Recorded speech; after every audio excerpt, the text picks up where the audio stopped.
Hello everyone.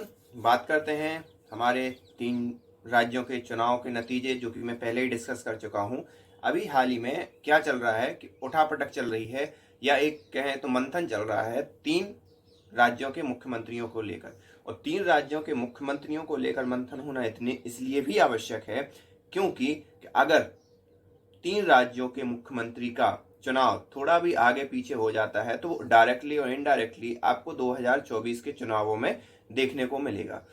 तो यहाँ की कहानी कुछ ऐसी है। छत्तीसगढ़ में रमन सिंह की सरकार थी। पिछले 5 साल से कांग्रेस सरकार कांग्रेस की सरकार थी, जिसमें भूपेंद्र बघेल अपना शासन कर रहे थे। लेकिन रमन सिंह का भी वहां पर जो पकड़ है, नेताओं के बीच पकड़ है, वो अलग है। शिवराज सिंह चौहान का आपने देखा ही होगा। शिवराज सिंह चौहान जब से चुनाव हुए, चुनाव के रिजल्ट आए हैं, तब से दिल्ली ना जाकर अलग अलग क्षेत्रों में घूम रहे हैं जहां पर भारतीय जनता पार्टी के वोट्स कम आए हैं। जैसे कि कहें छिंदवाड़ा, मेनली उनने छिंदवाड़ा चुनाव वो उन्होंने कहा कि भाई छिंदवाड़ा जा रहा हूं। उनकी एक इंटरव्यू या उनके मीडिया के थ्रू हमें ये मालूम चला। ये तो हो गई मध्य प्रदेश और छत्तीसगढ़ की कहानी। राजस्थान का सीन अलग है। वहां पर वसुंधरा राजे सिंधिया, जो कि पूर्व मुख्यमंत्री हैं भारतीय जनता पार्टी की तरफ से ही, उनका एक कहें सो रेजिस्टेंस निकल कर सामने आ रहा है कि भाई उनके लिए ही मुख्यमंत्री बनाया जाए। तो ये जो नाम पहले से चले आ रहे थे, उन्हीं के लिए कहीं ना कहीं पैरवी करते हुए लगे आ रहे हैं। लामबंदी कर रहे हैं उनके जो सपोर्टर हैं या अलग अलग। लेकिन अगर केंद्रीय नेतृत्व की बात करें तो केंद्रीय नेतृत्व इन तीनों के तीनों राज्यों में एक अपग्रेडेशन चाहता है, या कहें बदलाव चाहता है तो ज्यादा अच्छा होगा। तो बदलाव वो चाह रहा है। ये बदलाव आखिरकार कैसे? जैसे कि उन्होंने गुजरात में पूरा का पूरा मुख्यमंत्री और साथ ही साथ मंत्रिमंडल भी बदल दिया, उसी प्रकार का बदलाव वो वहां भी चाह रहे हैं।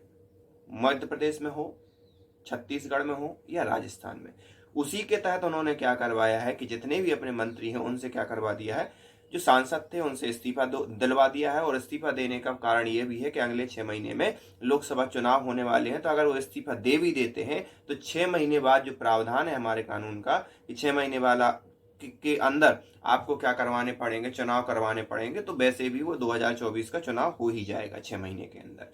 तो ये कहानी थी। अभी तक क्या मंथन चल रहा है।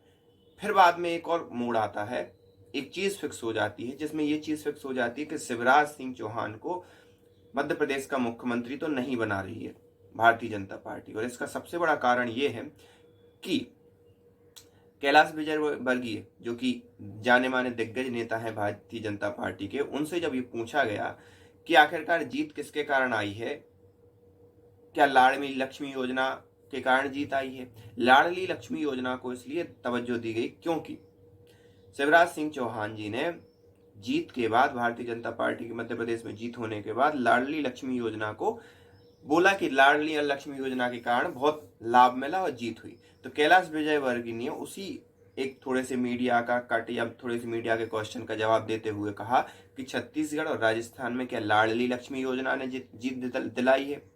ये सिर्फ और सिर्फ नरेंद्र मोदी जी की जीत है और उन्हीं के कारण ये जीत हो पाई है। तो ये अभी तक का सीन है। ये अभी तक का वो पॉलिटिकल गेम चल रहा है। आगे आने वाले समय में क्या होता है ये देखना होगा। लेकिन वर्तमान वक्तव्यों से, वर्तमान मीडिया क्लिप से यही निकल कर सामने आ रहा है कि मध्य प्रदेश में तो शिवराज सिंह चौहान जी को मुख्यमंत्री बनाने के फिराक में नहीं है केंद्रीय नेतृत्व। आगे क्या होता है ये देखना बाकी है। अब बने रहते हैं, आगे जो भी अपडेट होता है मैं उस पर भी वीडियो बनाऊंगा। So thank you for this video.